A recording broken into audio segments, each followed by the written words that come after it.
if your marriage doesn't work out. And Leo, when your relationship ends, maybe you two could give each other a try. I mean, it really is like family, and yeah, jolly lucky to have such an amazing friend, yeah. For nearly 3 decades, Leonardo DiCaprio avoided saying too much about Kate Winslet in public until now. In November 2024, Leonardo stood in front of a packed Los Angeles theater and spoke about Kate Winslet with an emotion that immediately reignited years of speculation surrounding their bond after Titanic. What followed was a moment so emotional that Kate admitted she could barely look at him without crying. So why has their connection remained this intense after 27 years? And what did Leo finally reveal about Kate that has everyone talking again? Join us as we uncover why Leo DiCaprio finally broke his silence on Kate Winslet. The first meeting. The year was 1996, and James Cameron was trying to cast the most expensive film ever made. He had a story, a ship, and a technology budget that was already spiraling well past what any studio wanted to hear about.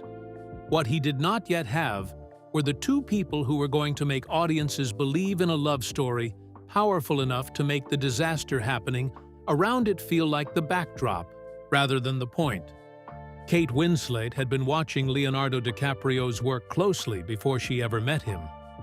She had seen What's Eating Gilbert Grape in 1993, the performance that earned him his first Academy Award nomination at the age of 19. She had seen him in The Basketball Diaries. She had seen him in Romeo and Juliet. When Titanic was being cast and she heard Leo DiCaprio was a possibility for the male lead, her response was not polite professional interest. She wanted him for that part. She lobbied for it. She said so directly to anyone who would listen in the period before the casting was finalized. She has since said publicly, "My God, did I want Leo to play that part?" Leo DiCaprio himself was not immediately enthusiastic about making the film. He has said he did not like gigantic, huge films and was not looking to make a special effects-filled blockbuster when James's project was presented to him. Kate, having already signed on herself, also leaned on him to take the role. She was making the case for the film from the inside, while he was still deciding whether he wanted to be involved at all. The fact that she was willing to do that she wanted him specifically and pushed for him actively, is something that set the tone for the 28 years of friendship that followed. It was her instinct that brought him to the project. It was his instinct to trust that instinct. He was 22 years old when they started filming. She was 21. He arrived on set as, by her own later description, a mess of long, skinny, uncoordinated limbs who was very free with himself and had an effervescent energy that was really magnetic. She knew almost immediately that it was going to work. They clicked right away. What Leonardo DiCaprio was also bringing to the set, alongside the natural charisma and the physical energy, was a serious intellectual curiosity about the period and the people in it. Kate remembered that he was deeply fascinated by the details of the ship, by the lower classes, where those people had come from, and how they had paid for their tickets. He was doing the same kind of thorough preparation she was doing, approaching the material with genuine care for what it meant historically, and not just what it required of him as an actor. They connected on that level immediately, long before the cameras started rolling properly. 2 young actors who took the work seriously and found the other one genuinely interesting to be around. The friendship was forming before the film started shooting. But what the set of Titanic actually looked like from the inside was something considerably more demanding than the romance of the finished product suggests.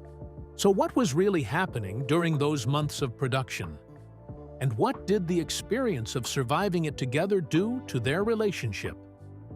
What Titanic actually did to both of them. Filming Titanic was not the romantic adventure that the finished product suggests.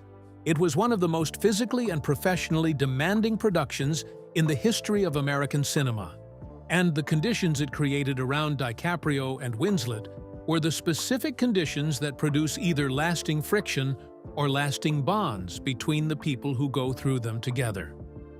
The original budget of $100 million had doubled to $200 million by the time production was complete.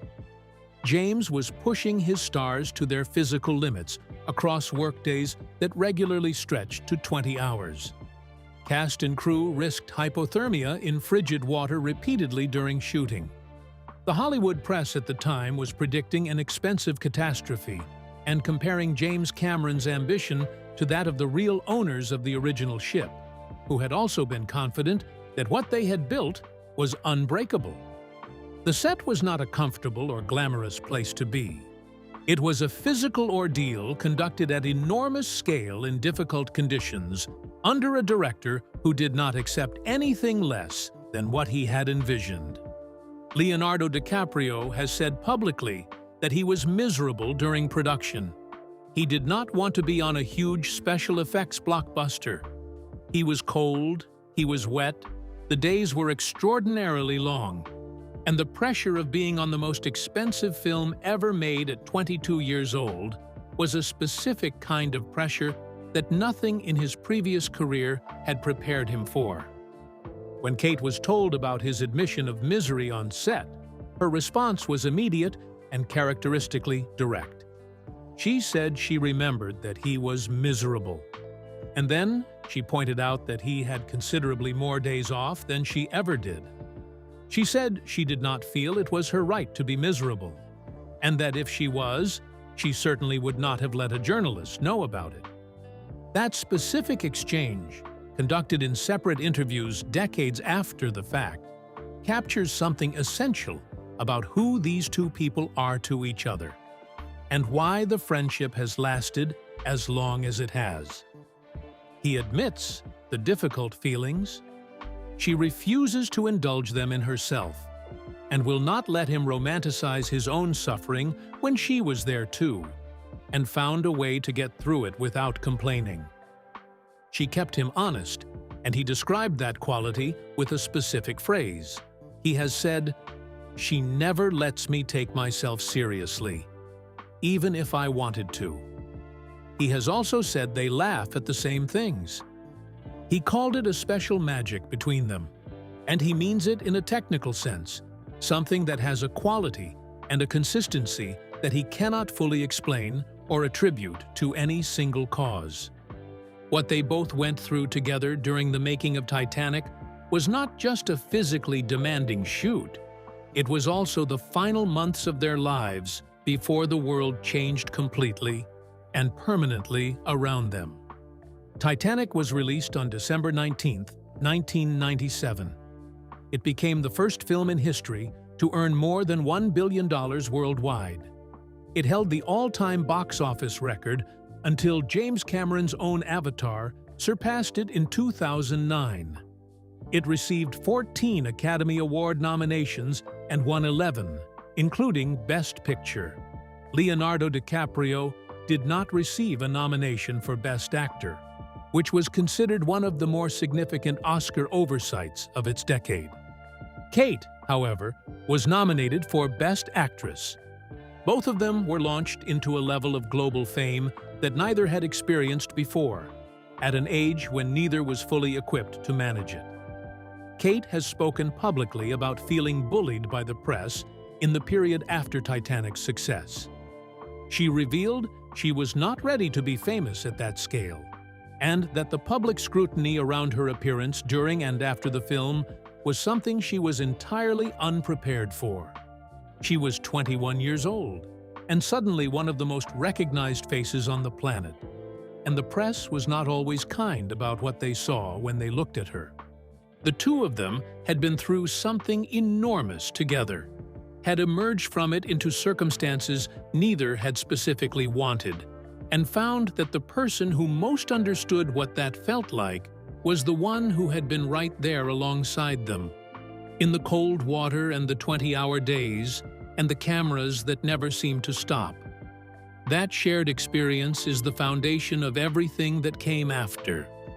And the most revealing chapter of what came after happened not during Titanic, but 11 years later, when they made a deliberate choice to find each other again professionally.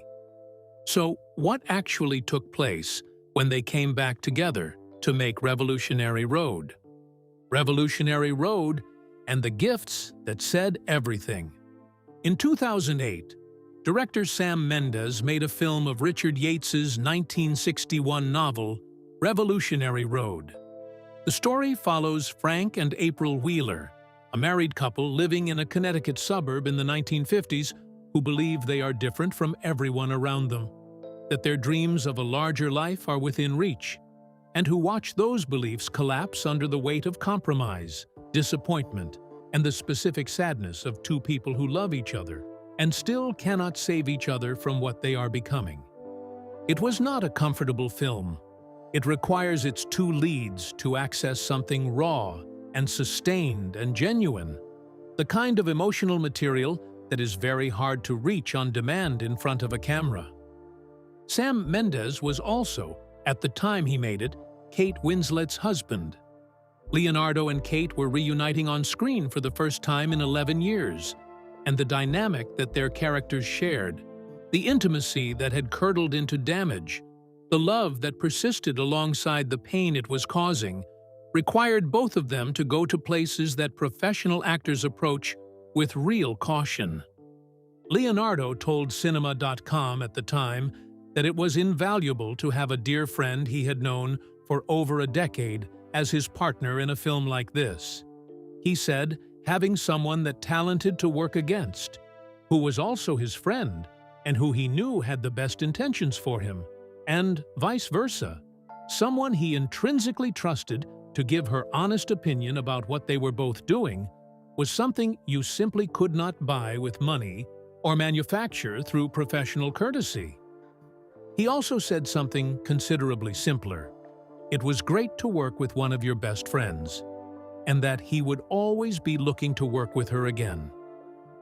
Filming the intimate scenes in Revolutionary Road came with its own specific awkwardness that Kate acknowledged publicly and with characteristic directness.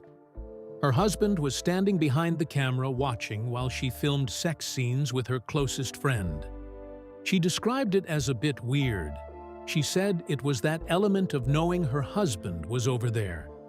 Leonardo's response to this was to say that their close bond was actually an advantage when filming the difficult material, that they could push each other's limits precisely because of how much they trusted each other, and that they were able to use the depth of the friendship to access things on screen that actors who were strangers to each other could not reach. Kate described something that happened during the making of that film that reveals more about the depth of what these two people have than any formal professional tribute ever could. During production, she had a dream in which she gave Leonardo a paperweight engraved with the words, "Wherever you go, I will go too." In the dream, he gave her a ring with the exact same words engraved on it. She woke up and told him the dream. He cried, and she described it as him being very moved. And at the end of the shoot, they had both gone out and done it for each other in reality. She bought him the paperweight with those words. He bought her the ring with those words. She still wears that ring. She told Harper's Bazaar UK that she still has it, and she said so in the context of describing how long she has known him. She said she has known Leo longer than she has known her children and her husband. That is a factual statement about the order in which people arrived in her life. It also says everything about what his place in it is. Kate won a Golden Globe for Best Actress in a Drama for her work in Revolutionary Road. When she accepted that award at the ceremony in January 2009, she looked at Leonardo DiCaprio from the stage and said, "Leo, I am so happy I can stand here and tell you how much I love you and how much I have loved you for 13 years, and your performance in this film is nothing short of spectacular." The audience responded loudly. It was unguarded and genuine, And Leo, I'm so happy I can stand here and tell you how much I love you and how much I've loved you for 13 years. And your performance in this film is nothing short of spectacular and entirely characteristic of a woman who says what she actually means, even in situations where most people choose their words with more political care. He walked her down the aisle. In 2012, when Kate married Edward Abel Smith in an intimate ceremony in New York, attended only by the couple's closest friends, Leonardo was there to walk her in. That friendship has been present at every significant moment in both of their lives since 1996, sustaining itself across marriages, divorces, geographical separation, global fame, and the specific pressures that come with being two of the most recognizable actors who have ever worked. The COVID-19 pandemic was the longest period they had been physically separated since the friendship began. When they were finally reunited in Los Angeles in December 2021, Kate told The Guardian she could not stop crying. She said it plainly. She said she had known him for half her life, and that not seeing him for nearly 3 years was something she had not been prepared for. The reunion produced tears in someone who has described herself as not feeling she had the right to be miserable even on one of the most difficult film sets in Hollywood history. So if that reunion in 2021 brought her to tears simply from seeing him again, what exactly happened in November 2024 that caused her to almost fall apart in front of a full theater audience? The 2024 revelation that made her nearly cry in public.